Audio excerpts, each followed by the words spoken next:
So at today's inspection, they're like, oh, we have a septic tank. We don't need to have a sewer lateral inspection. Well, here at Hawley Inspections, a sewer lateral inspection is part of every inspection, no matter what. So I did the sewer scope like I always do. And at approximately 90 yards, you can see the X right there on the ground. There's an obstruction in the line.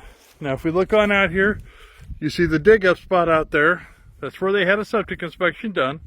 All they did was dug up the lid of the tank, looked at the tank, said, oh yeah, everything looks good.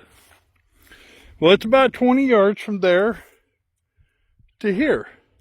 There's a block in the sewer line right here, preventing the waste from getting there.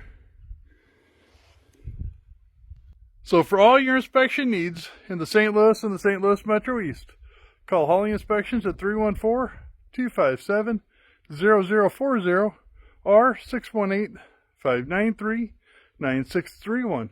We don't want you to have an expensive surprise after you move in like they would have got.